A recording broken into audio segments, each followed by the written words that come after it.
Welcome to channel at 2:10 a.m. on October 27th, 2025. The Panzer S-1 crew defending Domodedovo Airport thought they were running a textbook interception.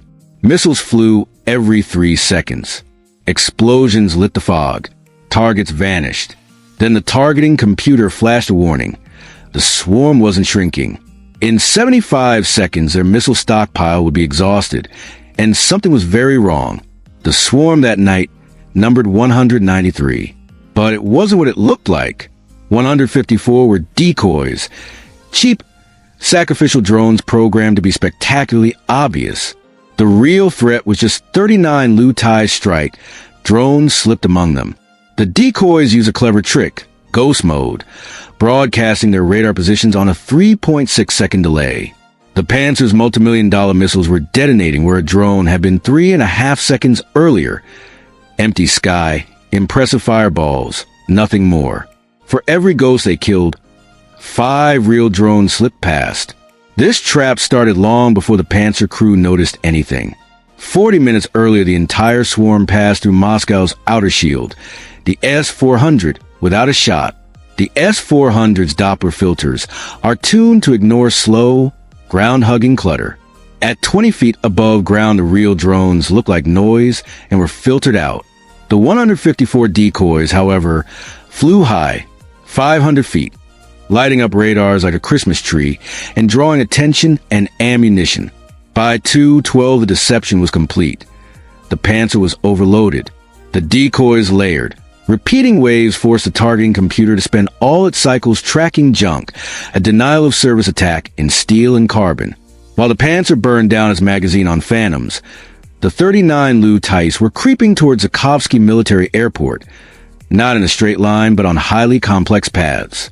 Each carried an AI flight plan with 1,024 waypoints, programmed to snake through known gaps in Russian coverage. At 2:25, when commanders realized the ruse, they responded with brute force. 35 fighter jets ripped into the fog. Radar was useless at low altitude and in heavy mist, so pilots switched to heat-seeking missiles. But the Lu-Tais had already gone dark, literally. Each drone had landed in pre-selected hibernation points. Thickets, ditches, old culverts. With engines off, there was no heat signature. The fighters' infrared seekers found nothing. Russia's most expensive weapons were searching empty air. Putin's response escalated. 500 Spetsnaz operators fanned out into the Zukovsky forest with acoustic sensors and overlapping fields of fire. They hunted by sound and proximity. They were terrifyingly effective. When the Ukrainian commander sent the wake signal at 2:50, 39 engines screamed to life, and the forest answered with gunfire. In the first 90 seconds, 12 drones were destroyed. 7 shredded on the ground. 5 blasted as they tried to climb. It was chaos and carnage, but survival favored dispersed. Fast machines. For every drone downed, 2 more were already climbing elsewhere. While Spetsnaz fought in the trees, the real prize sat almost undefended. Zukovsky's central jet fuel depot. Ukrainian controllers watched the base via hacked security cameras in crystal-clear HD. At 2:52, 27 battle-hardened drones roaring from multiple vectors toward an unsuspecting airfield where ground crews were unprepared. 43 seconds to impact. The first drone struck the main fuel tank not with brute force but with precision. Its 110-pound shaped shard produced a molten copper jet that pierced reinforced steel and ignited the fuel.